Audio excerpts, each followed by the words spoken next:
चले जी, आगे जी order for compensation. Court जो है वो कंपनसेशन का जब बेल पे उसको बॉन्ड भेजेगी, तो प्रोबेशन पे भेजेगी, तो कोर्ट कंपनसेशन का ऑर्डर भी कर सकती है। कंपन्स के ये आपने इतनी कंपनसेशन पे करनी है किसको, जिसके अगेंस्ट ऑफेंस कमिट हुई है, ठीक है, विक्टिम को, ठीक है, विक्टिम को कंपनसेशन भी पे करनी है। कहता है a court directing the discharge of offender under section 4 के वो सेक्शन 4 में हमने देखा था वो कंडीशनल डिस्चार्ज था उन केसेस में जिनमें ऑफेंस की सज़ा 2 साल से ज़्यादा नहीं है और उसमें 1 साल के लिए उसे प्रोबेशन बॉन्ड लिया जाता है, या making probation order under section 4 5 या फिर उसको प्रोबेशन पे भेज दिया जाता है। मे ऑर्डर द ऑफेंडर टू पे सच कंपनसेशन और डैमेजेस फॉर लॉस और इंजरी। ऑफेंडर को कहा जाएगा कि आप कंपनसेशन पे करें या डैमेजेस पे करें फॉर लॉस और injury caused to any person by offense and such cost of proceeding as the court thinks reasonable। इतनी कास्ट जो कि कोर्ट मुनासिब समझती है, ठीक है। जब प्रोबेशन का ऑर्डर करेगी कोर्ट, तो कोर्ट कह सकती है ऑफेंडर को कि आपने कंपनसेशन पे करनी है किसको, उस विक्टिम को जिसके अगेंस्ट आपने ऑफेंस कमिट की है। वो किस लिए होगी, वो डैमेजेस या लॉस के लिए जो कि आपने उस ऑफेंस से उसका किया है, ठीक हो गया, उस ऑफेंस से उसका किया है, ठीक है। अच्छा, हमने देखा कि ये डैमेजेस कैसे असरटेन करनी है कोर्ट, ये इसका आगे हम प्रोवाइजो पढ़ेंगे तो ये सारी चीज़ें क्लियर आ जाएंगी, और फिर मैं डिटेल के साथ बताता हूँ। सिंपली सेक्शन 1 में ये बताया गया कि कोर्ट प्रोविजन ऑर्डर के साथ कंपनसेशन का भी ऑर्डर कर सकती है। आगे कहता है provided that the amount of compensation damages and costs so awarded shall in no case exceed the amount of fine which the court might have imposed in respect of fine। ठीक है, यहाँ पे देखेंगे कोड वो कहती है कि amount of compensation जो होगी वो फाइन से ज़्यादा नहीं होगी।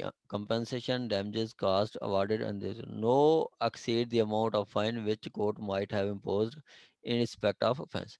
के ऑफेंस की जो कंपनसेशन होगी वो फाइन से ज़्यादा नहीं होगी, फाइन से ज़्यादा नहीं होगी। अब फाइन की अमाउंट कितनी होती है, वो पीपीसी का सेक्शन जो है 60 से 70 के दरमियान है। किसी को है याद कि कौन सी अमाउंट ऑफ फाइन कहाँ पे बताई गई है? सर 63 पीपीसी में। Very good. 63 में बताया गया है कि आपका जो फाइन है वो अनलिमिटेड होगा, अनलिमिटेड होगा, बट नॉट एक्सेसिव, ज़्यादा नहीं होगा।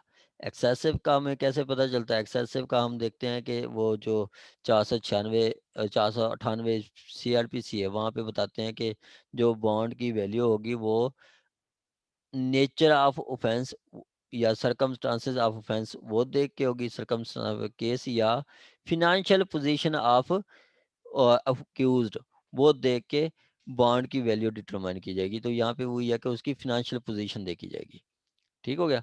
अब यहाँ पे वो कहता है कि जो कंपनसेशन दिलवाएगी कोर्ट किसको, विक्टिम को, वो फाइन से ज्यादा नहीं होगा, ठीक है, फाइन से ज्यादा नहीं होगा। आगे कहता है प्रोवाइडर कहता है at the time of awarding compensation और damages in any subsequent civil suit proceeding regulating the same offense the court hearing the suit or proceeding shall का वर्ड है क्या, shall take into account any sum paid या recovered as compensation damages cost under subsection 1, under subsection 1 के यहाँ पे बताया गया कि यहाँ पे तो कंपनसेशन दिलवा दी है क्रिमिनल कोर्ट ने, ठीक है। बाद में वो कंपनसेशन का लहदा सूट फाइल कर देता है बंदा, तो कंपनसेशन के सूट में कोर्ट उसको कंपनसेशन जब अवार्ड दे करेगी सिविल कोर्ट, तो उसने जो पीछे क्रिमिनल कोर्ट ने कंपनसेशन अवार्ड की थी उसको भी कोर्ट ने जहन में रखना है, उसको भी कोर्ट ने जहन में रख के उसको कंपनसेशन देगी कोर्ट। ठीक है, उसको जहन में रख के कोर्ट कंपनसेशन अवार्ड करेगी। ये इससे पहले यही सेम वर्डिंग सीआरपीसी के सेक्शन में भी है, जहाँ पे आप जाके सिविल सूट करके कोई आप क्लेम कर सकते हैं। मेरा ख्याल है 145 है या 147 है, ऐसा कोई एक है जहाँ पे आपका जो सिविल सूट का जो फैसला होगा वही माना जाएगा। ठीक हो गया। और सिविल कोर्ट जो है वो जो पहले कंपनसेशन अवार्ड हो चुकी हैं उसमें उसको भी कोर्ट ने अपने ज़हन में रखना है, मद्देनजर रखना है। सर जब वो पहले कर लेगा, कंपनसेशन ले लेगा क्रिमिनल कोर्ट से, सेशन कोर्ट से, तो फिर वो सिविल सूट क्यों करेगा?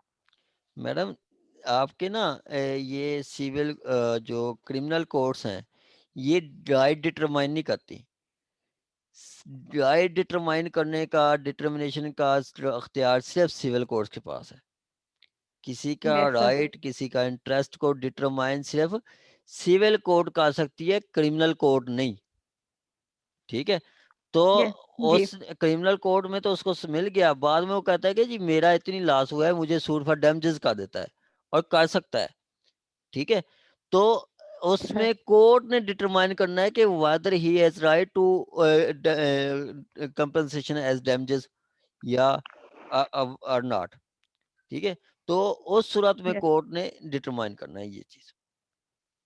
ओके। ठीक हो गया, किसका क्वेश्चन था ये? मेरा सर। अच्छा, रिदा साहिबा।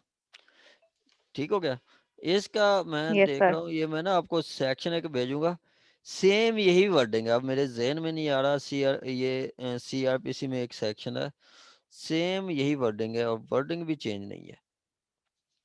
80 इंस्टीट्यूट इंक्वायरी, बहरहाल वो मैं आपको फिर बताऊंगा, अभी मेरे जहन में नहीं है वो सेक्शन। आप किसी के जहन में हो तो वो डिस्क्लोज करें। आ गया जी 3। सॉरी सर, एक मिनट। ये जो सेक्शन 6 की प्रोवाइजो है, हम्म इसमें सर ये जो मैक्सिमम लिमिट है फाइन की, हम्म इसमें तो मैं जो इसको अंडरस्टैंड कर सका हूँ, इसमें जो वो लिमिट है जो उस ऑफेंस में मैक्सिमम जो है वो कोर्ट जो है वो इम्पोज कर सकती है। डेफिनेटली बिल्कुल यही कुछ है, बिल्कुल वही फंस है, जी, जैसे तो कि इसमें अगर, सर, हाँ, हाँ जैसे कि तीन इसमें सौ तो फिर अस्सी सर सेक्शन 63 तो अप्लाई नहीं ना होगी। नहीं नहीं सेक्शन 63 अ, पीपीसी जो है वो तो इस पे अप्लाई नहीं होगी। नासिर साहब, मैंने एग्जांपल दी है, यहाँ पे कोर्ट ने बताया अच्छा है अच्छा। कि वो ऑफेंस जो होगा, फाइन जो होगा, वो उस ऑफेंस का जिस पे प्रोबेशन पे भेजा जा रहा है उससे ज्यादा नहीं जी जी होगा। बिल्कुल। ठीक है, जी, सपोज के, उसकी जो मैक्सिमम लिमिट है। हाँ जो सपोज के एक ऑफेंस है उसमें बताया गया कि इसको में 50,000 से ज्यादा फाइन नहीं होगा। ठीक हो गया, जी वही बिल्कुल। ऑफेंस है, 50,000 से ज्यादा फाइन नहीं होगा, तो कोर्ट ने उसको कंपनसेशन तो देनी है, 50,000 ही देनी है, ज्यादा नहीं देनी। लेकिन कुछ जी, केसेस 50,000 तक कोर्ट दे सकती है। हाँ, लेकिन कुछ आप पीपीसी में पढ़ेंगे कि वो सिर्फ लिखा होता है may also be liable to fine, और कोई उसकी अमाउंट नहीं बताई जाती। जी बिल्कुल। ठीक है, जहाँ पे जो अमाउंट जो है सम जो एक्सप्रेस नहीं होती, हाँ 63 तो वहां पे अप्लाई होगा। दैट्स इट, ये कुछ है। जी ठीक हो गया, जी ये ठीक। वहां पे होगा।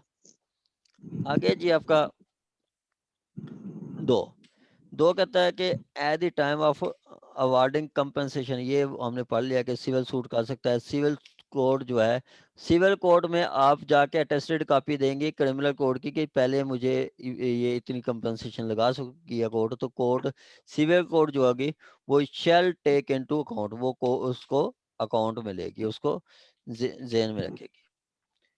आगे कहता है जी amount ordered to be paid under subsection 1 may be recovered as fine in accordance with the provision 86 386 and 387, 386 and 387।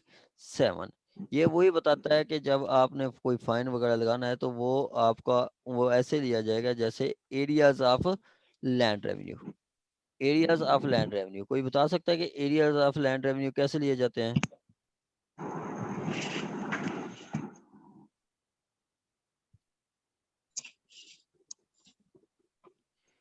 386 है जी, warrant with home warrant for levy of fine. ठीक है, whoever offender has been sentenced fine, the court may sentence action issue a warrant of amount attachment उसकी property attach करके provided that the court shall warrant। और उसके बाद 386 में इसको procedure बताया गया है कि उसको वारंट के जारी किए जाएंगे और उसको जो है वो अगर ऐसे मतलब लिया जाएगा जैसे कि उसके खिलाफ सिविल कोर्ट की डिक्री हो गई हो। ठीक है, और उसको अरेस्ट किया जा सकता है, उसको डिटेन किया जाता है, हो सकता है उसको मतलब जेल में भी रखा जा सकता है। ये 386 में बताया गया है कि मतलब फाइन लेने के लिए कोर्ट 386 की मतलब प्रोविजन को इस्तेमाल करेगी। ठीक हो गया? यहाँ तक किसी का कोई क्वेश्चन हो तो आप पूछ सकते हैं सेक्शन 6 तक। सेक्शन 6 से सिंपली बताया गया कि कोर्ट जब प्रोबेशन के लिए ऑर्डर करेगी तो कोर्ट कंपनसेशन का भी अवार्ड कर सकती है। ठीक है, कंपनसेशन का भी अवार्ड कर सकती है। ठीक है, यहाँ पे मे का वर्ड है, जरूरी नहीं है, कंडीशनल है। कोर्ट चाहे तो कंपनसेशन दिलवा दे, चाहे तो ना दिलवाए। ठीक हो गया? आगे वो कहता है कि प्रोवाइजो में कि सिविल फाइन जो कंपनसेशन होगा वो फाइन से ज्यादा नहीं होगा। सेकंड में बताया गया कि जो अगर उसके बाद सिविल सूट आ जाता है तो कंपनसेशन का जो पहले ऑर्डर दिलवाई है क्रिमिनल कोर्ट ने उसको मद्देनजर रखा जाएगा। 3 में सिंपली बताया गया है कि अगर वो अमाउंट जो है वो फाइन की या कंपनसेशन की ऐसे ली जाएगी जो कि सेक्शन 386 या 87 में बताया गया।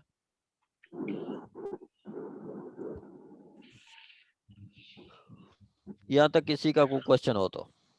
सर ये फाइन की अमाउंट लेगी ना 386? हाँ जी, हाँ जी। 386 में ना वो रिकवरी का तरीका बताया गया कि उसको नोटिस किया जाएगा जी जी और उसको अरेस्ट भी किया जाता है, डिटेन भी किया जा सकता है। ऐसे समझा जाएगा उसके खिलाफ रिकवरी की डिग्री आ गई है, सिविल डिग्री आ गई है। जी जी सर, ये फाइन में है, फाइन का। जी जी बिल्कुल। ये जो कोड है ये पिनल कोड जी madam, 387 of the code penal code का सीआरपीसी का पीछे हमने कोड से पढ़ा है मैडम कि वो code mean CrPC, control code of criminal procedure.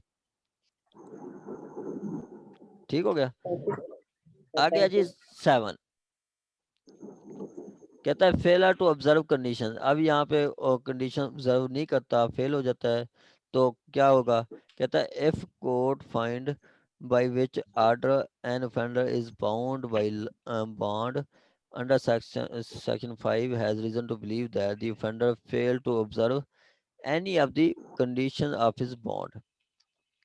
ठीक है, कि उसको प्रोबेशन पे रिलीज किया गया था और वो फेल हो गया है, और वो फेल हो गया है और मतलब जो कंडीशंस बताई गई थी उसको बताया गया था कि आपने मतलब ये जुरिसडिक्शन लीव नहीं करनी, आपने मुल्तान लीव नहीं करना, तो वो उसने लीव किया है। तो उस सूरत में कोर्ट जो है उसको मतलब क्या करेगी, उसके वारंट इशू कर देगी। It may issue warrant for his arrest और may if think fit issue summon the offender और इज श्योरिटी, कि उसके वारंट भेज देगी कि आप इसको अरेस्ट करके आओ या फिर उसको समन भेज देगी।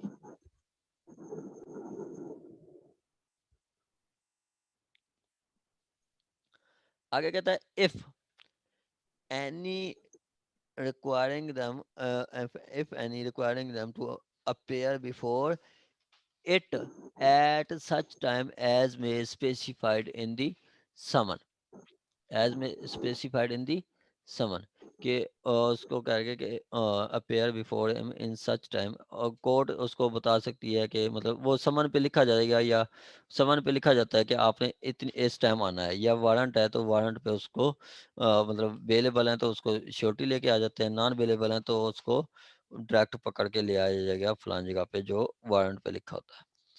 आगे कहता है जी दो कहता है कि court before which offender is brought और अपेयर, मतलब ब्राट होता है कि उसको लाया गया है अंडर वारंट, अपेयर वो अपनी मर्जी से आ गया है अंडर समन, ठीक है, अंडर समन में वो अपेयर होता है और वारंट में वो ब्राट होता है, ठीक है। अंडर सबसेक्शन 1 में either remand him to judicial custody until the case is heard and or admit him to bail with or without surety to appear on the date of hearing। जब वो उसने ऑब्जर्वेशन ख़त्म की है, अब देखें यहाँ पे वो कोर्ट उसको बुला लेगी और उसका फिर ट्रायल चलाएगी, ठीक है। उसने उसको भेजा गया था कि प्रोबेशन पे कि चलो जी आप बेटा कोई नहीं चले जाओ, वो प्रोबेशन पे उसने प्रोबेशन को जो टर्म्स एंड कंडीशन थी उसको वायलेशन की है, तो कोर्ट उनको समन या वारंट करके बुलाएगी, तो और उसके बाद या तो उसको जेल भेज देगी कि आप जेल रहो जितनी देर तक ट्रायल कंप्लीट नहीं होता, या फिर उसको कहेगी कि आप उसको बेल दे देगी। बेल में बताया जाएगा कि फलां डेट पे फलां टाइम पे आपने आया करना है।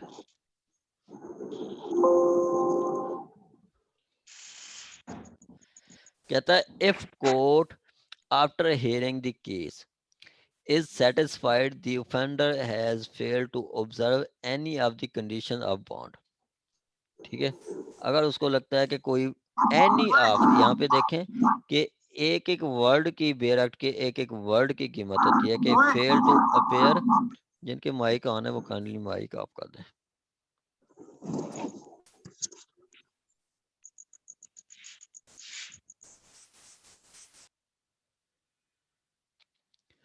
ठीक हो गया। कहता है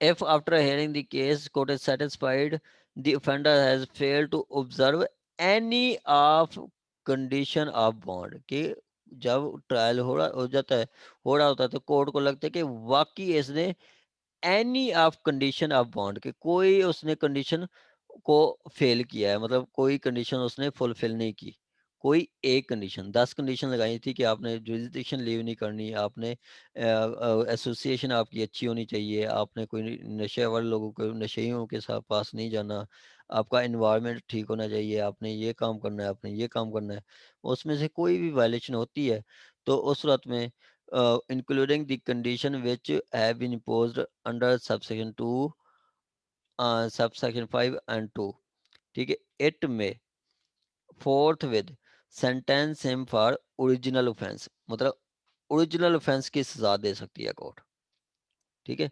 ओरिजिनल ऑफेंस क्या, सपोज के 380 है, 380 में 7 साल है, तो कोर्ट उसको 380 की सजा दे सकती है, वो 1 साल 2 साल 3 साल जो कोर्ट को लगता है कि इतनी होनी चाहिए, ठीक हो गया। आगे कहता है सेंटेंस हिम फॉर दी या फिर without prejudice to the continuance in force of bond impose upon him a fine not exceeding 1000 rupees, ठीक है। या फिर कोर्ट जो है वो मतलब उसको फाइन कर सकती है कितनी, 1000 रुपये, 1000 रुपये उसको फाइन कर सकती है कोर्ट, ठीक हो गया। आगे कहता है provided that the code imposing provided that court imposing the fine shall take into account the amount of compensation, damages or cost order to be paid under section 6, order to paid in section 6, ठीक है। वो कहता है कि court ने जब उसको fine लगाना है या उसको जेल भेजना है, ठीक है, नहीं सिर्फ फाइन की बात कर रहा है, जेल की नहीं, सेंटेंस की नहीं। कहता है court imposing fine shall take into consideration the compensation damages awarded under section 6। कहता है कि अगर उसने ये जो हमने पढ़ा है ये 7(2) में, ये कोर्ट इसको फाइन भी लगा सकती है 3 का बी में, तो कोर्ट ने जेन में रखना है कि पहले इसको कितनी कंपनसेशन अवार्ड हो चुकी थी, ये जब इसको प्रोबेशन पे हमने भेजा है तो इसने कितनी प्रोबेशन मतलब उस टाइम कितनी इसको मतलब कंपनसेशन का ऑर्डर किया गया था, कोर्ट ने वो चीज़ भी लाजमी देखनी है। कोर्ट ने वो चीज़ भी लाजमी देखनी है। आगे कहता है जी आपका 4 में कहता है if fine imposed under class b subsection 3, मतलब यही जो फाइन 1000 रुपये की बात हुई है, is not paid with in the such period court में फिक्स, अगर मुकर्रर टाइम पे नहीं होता तो कोर्ट में sentence the offender for original offence. देखें कि साथ में बताया गया कि अगर वो वायलेशन करता है उन ऑफेंसेस की टर्म्स एंड कंडीशंस की, तो कोर्ट उसको सजा दे सकती है, ठीक है, या फिर उसको फाइन लगा सकती है, ठीक है। कहता है अगर सिर्फ फाइन लगाती है और फाइन पे नहीं करता वो मुलजिम, ठीक है, तो कोर्ट उसको फिर सजा दे सकती है, वही सजा जो कि उसकी बनती है, ओरिजिनल सजा। ये था आपका सेक्शन 7। मैं फिर बता देता हूँ कि सेक्शन 7 क्या है। फेलर टू ऑब्जर्व कंडीशंस के, अगर वो फुल कंडीशन फुलफिल नहीं करता तो उसके वारंट इशू हो सकते हैं या समन इशू हो सकते हैं, वारंट इशू हो सकते हैं या समन इशू हो सकते हैं। जब वो वापस आ जाएगा, अब अरेस्ट होके आ जाएगा, तो कोर्ट उसको बेल दे सकती है या उसको जेल कर सकती है, ठीक है, उसको बेल दे सकती है या फिर जेल दे सकती है, ठीक हो गया। आगे कहता है कि जितनी केस सुनने तो बाद कोर्ट को लगता है कि वाकई इसने वायलेशन की थी उन मतलब टर्म्स एंड कंडीशंस की, तो कोर्ट उसको सजा दे सकती है या फाइन लगा सकती है, ठीक हो गया। फाइन जब लगाएगी तो कोर्ट ने कंपनसेशन जो हमने सेक्शन 6 में दी थी वो भी कोर्ट ने जेहन में रखनी है कि जो उसने को कंपनसेशन दी थी। लास्ट में बताता है कि जो कोर्ट जो है, अगर फाइन जो अगर का किया था 3B में कि 1000 रुपया, इस फाइन को अगर वो नहीं पे करता, जो कोर्ट उस डेट तक जो कोर्ट मुकर्रर करती है, तो उसको दोबारा जेल कर दी जाएगी। ये है आपका सेक्शन 7। यहाँ तक किसी का कोई क्वेश्चन हो तो आप पूछ सकते हैं।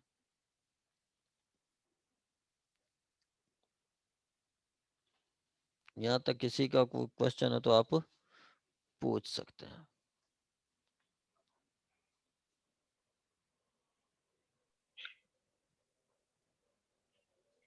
हाँ जी सर, इसमें ना ये साथ में ना ये प्रोवाइजो यहाँ पे ना रिपीट किया उसने कि जब उसको फाइन इम्पोज होगा ना, तो वो डैमेजेस और कंपनसेशन को कोर्ट जो है मद्देनजर रखेगी। हाँ जी, वो यहाँ पे फिर उसने रिपीट किया है कि जब उसको फाइन हो जाएगा। अब लास्ट सेक्शन में भी ये है कि जब फाइन होगा तो फिर विक्टिम का डैमेजेस और कंपनसेशन या कोई अवार्ड है तो वो भी उसको कोर्ट मद्देनजर रखेगी। तो हाँ इसमें भी यहाँ पे इसने ये प्रोवाइजर रिपीट कर दिया।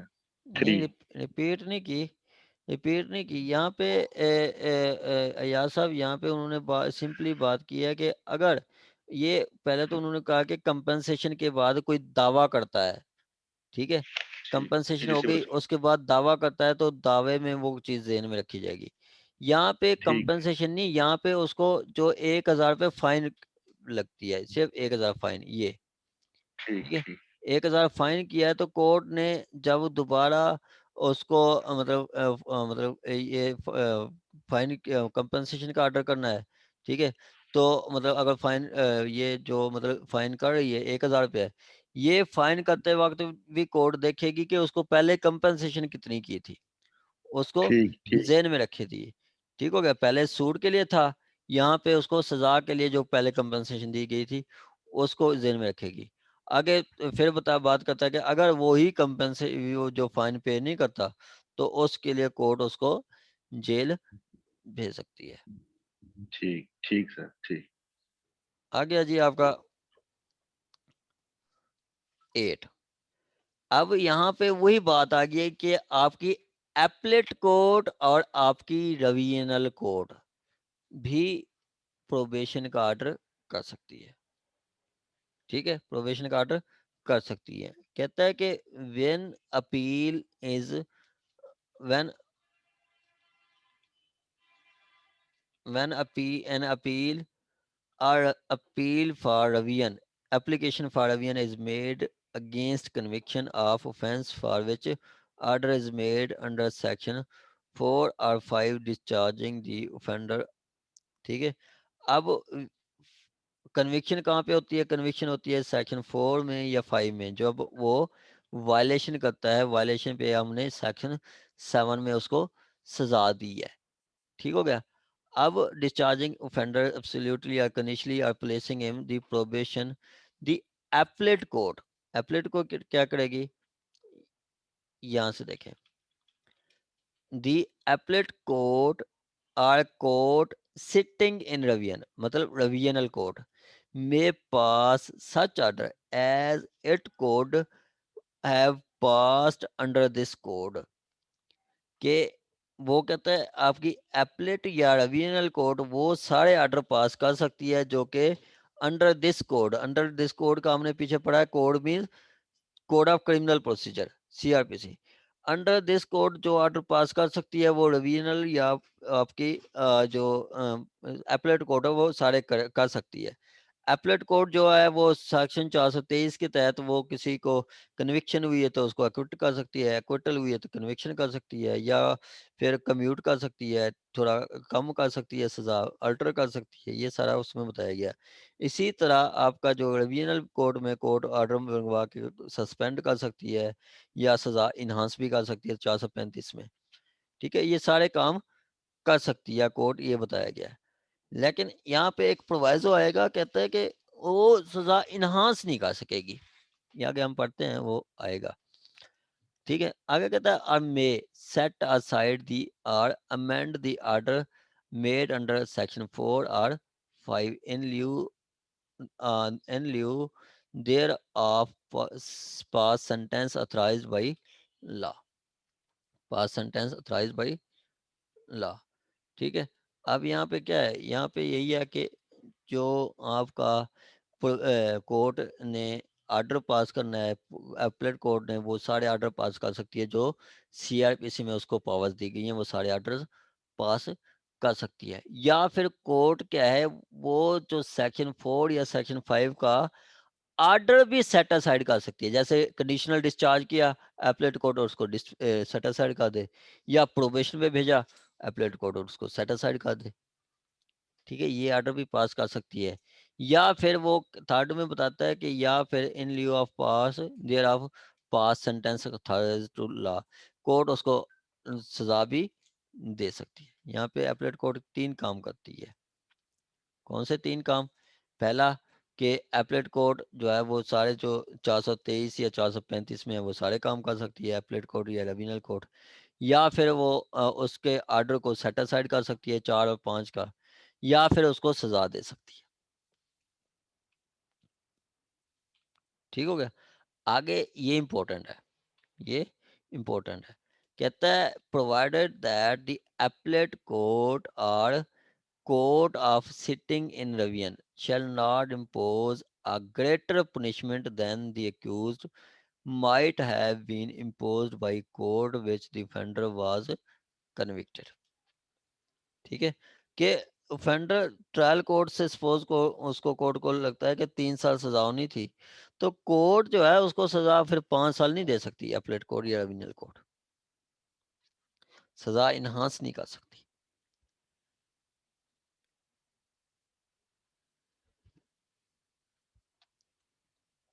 ठीक हो गया।